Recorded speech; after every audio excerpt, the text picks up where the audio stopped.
Hi boys and girls, this is Ms. Cohen. First, I hope that you are doing well at home and you're still reading and enjoying some good books. I miss seeing your smiles every morning. So today, I'm going to read a book to you. This is one of my favorites from when I was a kid called Caps for Sale.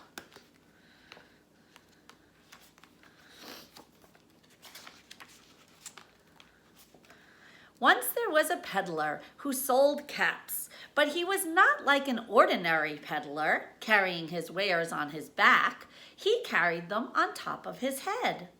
First he had on his own checked cap, then a bunch of gray caps, then a bunch of brown caps, then a bunch of blue caps, and on the very top, a bunch of red caps. He walked up and down the streets, holding himself very straight so as not to upset his caps. As he went along, he called, "Caps, caps for sale, 50 cents a cap." One morning, he couldn't sell any caps. He walked up the street and he walked down the street, calling, "Caps, caps for sale, 50 cents a cap." But nobody wanted any caps that morning. Nobody wanted even a red cap. He began to feel very hungry, but he had no money for lunch. "I think I'll go for a walk in the country," said he. And he walked out of town slowly, slowly, so as not to upset his caps. He walked for a long time until he came to a great big tree. "That's a nice place for a rest," thought he. And he sat down very slowly under the tree and leaned back little by little against the tree trunk so as not to disturb the caps on his head. Then he put up his hand to feel if they were straight. First his own checked cap, then the gray caps, then the brown caps, then the blue caps, then the red caps on the very top. They were all there, so he went to sleep. He slept for a long time. When he woke up, he was refreshed and rested. Do you notice something in that picture? What's missing? But before standing up, he felt with his hand to make sure his caps were in the right place. All he felt was his own checked cap. What happened to the caps? Can you guess? He looked to the right of him, no caps. He looked to the left of him, no caps. He looked in back of him, no caps.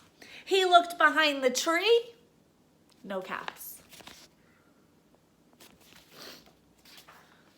Then he looked up into the tree.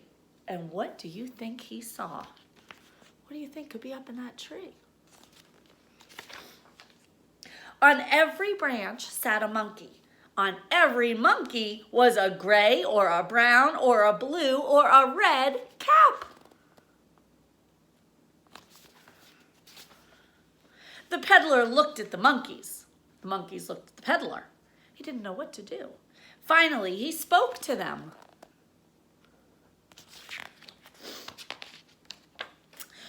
"You monkeys, you," he said, shaking a finger at them. "You give me back my caps." But the monkeys only shook their fingers back at him and said, "Tis, tis, tis." This made the peddler angry. So he shook both hands at them and said, "You monkeys, you give me back my caps."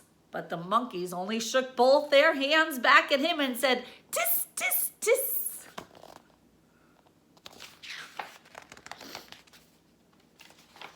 Now he felt quite angry.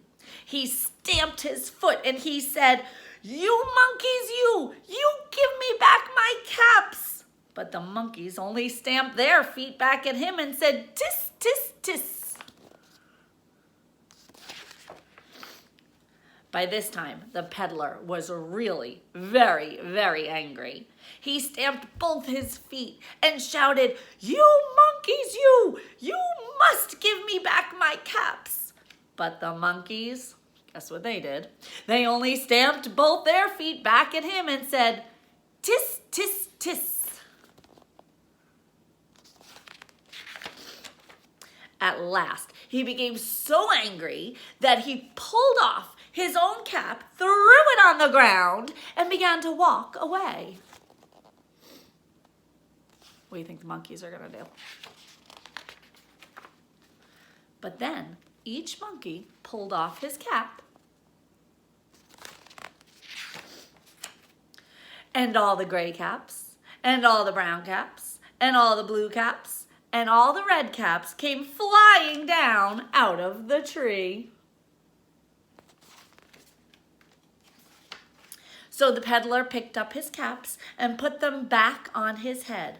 First his own checked cap, then the gray caps, then the brown caps, then the blue caps. What goes on top? Then the red caps on the very top. And slowly, slowly, he walked back to town calling, caps, caps for sale, 50 cents a cap.